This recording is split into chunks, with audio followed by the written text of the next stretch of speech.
After several rings, a phone call is answered, and a woman's enthusiastic voice speaks out. Thank you for calling Ultrix Core Industries. My name is Mariana.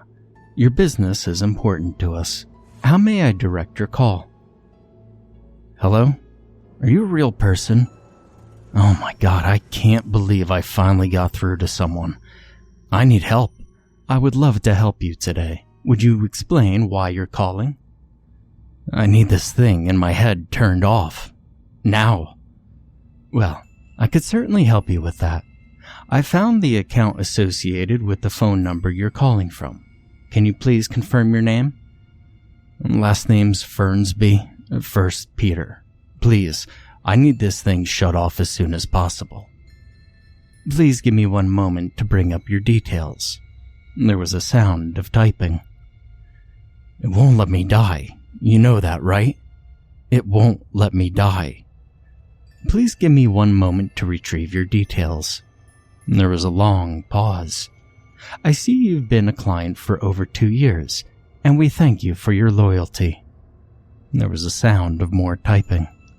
You must be calling about your GX45 remote bioenhancement implant. Yes, of course I am. I need you to turn it off, Peter Fernsby sternly stated. Well, I'm sorry to hear that you want us to stop your service. Can you please tell me why you'd like to cancel? What? Are you even listening to me? You must have heard about what's going on out here. At this point, I just want to die and this thing won't let me. Once again, I'm so sorry to hear that you're not satisfied with our service. As a token of our gratitude for being a long-term customer, I'd be happy to give you 20% off your next 3 months of service. Lady, this isn't about money. Not even a little bit. I shot myself in the heart hoping to escape from this thing. My neighbor? He shot himself in the face. Now I suppose I should be grateful I didn't make that mistake. And I hope you can help him too, Peter Fernsby replied. There was a long pause, and then another long pause. Please hold while I transfer you to our retention department. No, please don't put me on hold. You're the first person I've been able to get a hold of. Mariana replied with a wavering voice. Hold please. A click is heard, followed by the melodic sounds of an easy listening, instrumental version of Smells Like Teen Spirit. No, please, no. 45 minutes later, there was a cheerful voice on the other end of the phone. Thank you for calling Ultrix Core Industries. My name is Carlos. Your business is important to us. How may I assist you today? I'll tell you how you can help me. You can turn off this damn implant. I don't want to be a part of this trial any longer. Please just let me die. Peter Fernsby whimpered into the phone. Well, I could certainly help you with that. I found the account associated with the phone number you're calling from. Can you please confirm your name? I've already confirmed my name with the last person. Yes, of course. There was the sound of typing. Would you mind explaining why you're calling today? Carlos stated. I just told you. Do you even know what your company does to people? Please turn off my GX45 so that I can die in peace. Peter Fernsby replied into the phone. Ultrix Core Industries is a global leader in providing industry-defining solutions for the wide array of detrimental biomedical complications associated with advancing human maturation. What? Carlos now calmly speaking. Mr. Fernsby, you asked me what Ultrix Core does, so I was simply explaining. Peter Fernsby now getting angry, loudly interrupting. No. I'll tell you what Ultrix Core does. You guys tell people they're going to be some part of exciting trial. Then you put implants into their heads that apparently prevents them from dying, no matter what. Pretty much the whole damn town has the implant, and we're all basically a bunch of walking dead people. for lack of a better term. No, yeah, to add insult to injury, you're even charging us a monthly service fee. I can certainly understand how that would be frustrating, and I'm happy to provide you with a credit for a free month of service. We obviously haven't lived up to our highest standards, and on behalf of Ultrix Core Industries, I apologize. There was a sound of vigorous typing. Is there anything else I can help you with today? Peter Fernsby swiftly replied, Yes. Shut this off, you moron. I mean, are you even listening to me? Carlos responded, If you please hold after the end of the phone call, there'll be a brief survey regarding the service you've received today. I hope I've exceeded your expectations. Peter Fernsby replied, Well, you guys actually answered the phone for once, so I suppose you did more than I expected. There was a long pause. Please, don't hang up on me. There's gotta be someone there who can help me. Can't you just go off script and maybe try to be a decent human being? I'm suffering here. There's a lot of us here suffering. Why are you doing this to us? All calls are recorded for quality assurance purposes. I hope I've exceeded your expectations today, Carlos responded. So then that's your angle? You're afraid they'll hear you acting like an actual human being for once? Afraid that they'll find out you're actually helping someone? Look, if you can't help me, please pass me to someone who can. Carlos responded, Please hold for our remediation department. Peter Fernsby, resigned, says thank you. A click is heard, followed by the melodious sounds of a jazzy instrumental version of Enter Sandman. 32 minutes later, an upbeat voice responded on the phone. Thank you for calling Ultra X Core Industries. My name is Shelley. Your business is important to us. How may I assist you today? I don't even know anymore. I'm not even sure why I'm still talking to you people. Obviously, nobody there is going to help me, Peter Fernsby replied. I would love to help you today. Well, of course you would. There was a long pause. This is being recorded, right? All calls are recorded for quality assurance purposes. There was the sound of typing. I found the account associated with the phone number you're calling from. Can you please confirm your name?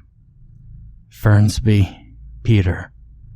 And if this is being recorded, then let this stand as my testament about what's going on out here. Yes, I would love to assist you with that, Scheller replied. Peter Fernsby said, About 2 years ago, I agreed to join a scientific trial for Ultrix Core Industries. In fact, a lot of people in my town did. We were told we were part of a special study group. It was a chip or something that was inserted into our heads. It was supposed to give us more stamina, faster healing from injuries, and slow down the aging process. Why, yes, that's our GX45 remote bioenhancement implant. We hope you're satisfied not only with your implant, but also the accompanying subscription-based service updates and maintenance programs. All for the low price of $999, billed monthly to your credit card. Peter Fernsby, not acknowledging the previous statement, kept replying. It was good at first. It worked just like we were told it would. I had enough energy to do everything I wanted, all on only 2 hours of sleep a night. Minor injuries healed in minutes. It was great. I felt like Superman. But then it started working too well. We went from having excess energy to not being able to sleep at all. We went from fast healing injuries to excessive skin and bone growth. And soon, we all looked like monsters, and the lack of sleep drove us crazy. Shelley then replied, I'm so sorry to hear that you're not satisfied with our service. In order to keep you as a client, I'd like to offer you a completely free software upgrade to your GX45 device. which will be uploaded during its next maintenance cycle. There was the sound of typing. I'm updating your account now to reflect your new status as a premier client. Please just give me one moment. Peter Fernsby then replied, Can't you just stop with the canned responses for even one moment?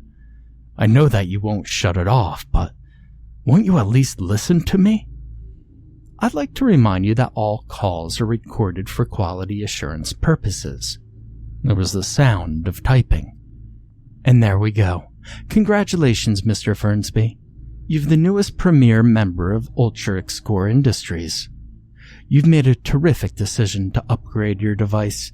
Is there anything else I can help you with today, Mr. Fernsby? Peter Fernsby, after a long sigh. No. Just end the call, because I can't quite bring myself to do it. This was my last hope that maybe I might get through to someone who can actually help me. Mr. Fernsby, I can't end the call until the customer's received full satisfaction. Please hold while I transfer you to customer service. A click is heard, followed by the happy sounds of a slow-tempo piano version of Anarchy in the UK. 10 minutes later. Thank you for calling Ultrix Core Industries. My name is Mariana. Your business is important to us. How may I direct your call? Mariana? Well, I think I talked to you earlier. I found the account associated with the phone number you're calling from. Can you please confirm your name? Peter Fernsby, getting annoyed again, replied, You already know my name. Yes, of course. How can I help you today, Mr. Fernsby? I just want to die. I'm in immense pain from all the skin and bone growth. I can't even look at myself in the mirror. I've turned into some sort of monster. I'm sorry to hear that you're unhappy with Peter Fernsby, now cutting her off. Can't you please just talk to me like a normal human being? Mariana's voice wavering. All calls are recorded for quality assurance purposes. Who cares if they're recorded for quality assurance purposes? Is anyone really going to listen to it? It's only one conversation out of what must be 1,000 others that are going through your call center today. Mariana's voice was still wavering as she responded. All calls are recorded, and yes, somebody probably will listen to it. Peter Fernsby suddenly energized at the shift in her tone. And what if they do listen? Is your job so great that you have to let go of your last bit of humanity to keep from getting fired? I'm sitting here with a hole in my chest because I shot myself, hoping that the bullet would somehow kill me, even though I knew it probably wouldn't. And all you can do is give me a canned response when I'm begging you for help. What's it like over there? Peter Fernsby replied. Crazy, I guess. I mean, pretty much everyone around here signed up for it when they told us they were piloting the program in our town. It was awesome at first, and then not so awesome. And no one will help us. Not the hospitals, not the police. It's like they know better than to intervene. Even the roads out here are closed. Mariana quickly replied, We're told to start expecting calls from you guys, that they are finally going to start letting them through. You're the 5th person I've talked to today with the same problem. And it seems like they told you that under no circumstances are you allowed to cancel our service. Yes, basically, I think it's practice for us, or maybe a test, Mariana stated. Practice for what exactly? Practice for when the trial phase ends, and the program gets rolled out on a nationwide basis. They know we'll be getting a lot of calls then, and they need us to be ready. There's no way they would do this nationwide. Why would they do that? Peter Fernsby questioned Mariana. I don't know a whole lot, just what I hear around the break room. But I think that the nationwide rollout will be a toned-down version. Maybe something that's not as extreme. You guys are part of the Dawkins trial. That's the unofficial name, anyway. What does that even mean? It's just the name the eggheads around here come up with. Are you familiar with the concept of memes? Wait, you mean those stupid pictures people make and pass around on the internet? Well, yes and no. Memes were originally described by a guy named Richard Dawkins, and they referred to cultural ideas that, in a manner of speaking, take on a life of their own. They're transmitted from one person to another, and they have the ability to evolve, just like genetic material. You may as well be speaking Greek right now, Peter Fernsby replied. So, that thing in your head, which you keep referring to as an implant, it's not really a typical implant as you know it. It's self-replicating. It's selfish. It wants to live, and it wants to survive far into the future. Wait, you're telling me that this thing thinks? No, that's just a manner of speaking, but the way it behaves might be described that way. Let's just say, it's designed to thrive by changing over time. And self-replicating? Peter Fernsby questioned. Eventually, yes, it'll be that way, moving from person to person. I'm not exactly sure how, but it'll change itself to match the person. It'll change itself to thrive. That will come with Phase 2 of the trials, Mariana replied. So then, what about me? What about everybody here? I mean, we just suffer in misery? This was supposed to help us. Well, I don't know exactly. I don't think they're done studying all of you yet. In some ways, the trial has exceeded anything they could have hoped for. The only thing I know for sure is that we're not supposed to actually turn the implant off. We're just supposed to talk to you, to lead you on. It's all part of the trial to see how you react. I think a lot of people are going to have miserable lives before this all gets straightened out. Peter Fernsby, now irritated, responded, This is so insane. You can't really be complacent in all of this. I hear it in your voice. You've got to do something to help me. I know you can. It's impossible. Once the computer knows I'm talking to you, it disables certain functions on your account. I'm sorry. I can't turn your implant off. I guess they don't trust us all that much. And what about the people you're not talking to at the moment? Can you turn off my neighbors? I mean, he's worse off than I am. I don't even want to describe what he looks like right now. Just imagine that he's somehow still alive after a shotgun blast to the face. He was so sure that would do the trick. But it didn't. Mariana, now typing, responded. I don't know if that would work. Maybe. What's your neighbor's name? Samuel Hitchens. There was a sound of typing. Mariana then replied. Okay, let me bring up his account. There was more typing. Okay, I see it. Give me just a second. I just want you to know we were told we would be doing a good thing. We were supposed to be helping people. They told us that some of you might be unhappy at first, but eventually everything would work out. Listen, I'm walking over to his house right now. I was with him earlier, but I just couldn't listen to the noises he was making any longer. The sound of a door opening and closing is heard, followed by an unusually loud, gurgling sound. Okay, I think it'll let me. Give me just a few seconds. A stern female voice in the background can be heard. Mariana, please come with me. Peter then responded. Hello? Hello? And there was a long pause.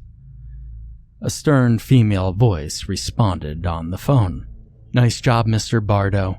She guessed we'd be testing our operators and still managed to fail spectacularly. Peter Bardot, formerly referred to as Peter Fernsby, replied, "Thank you. By the way, for an employee at a level as low as hers, she knows far too much about the trials."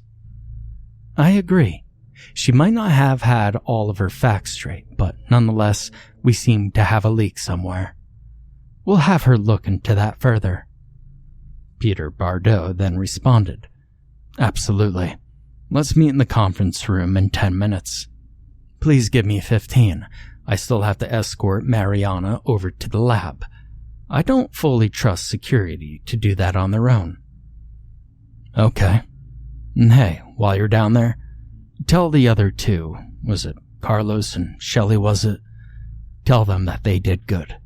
They're the kind of operators we'll need when the implants start replicating and real calls start to get through." The stern female voice then responded, "I'll let them know. I'll see you soon." And the call ended.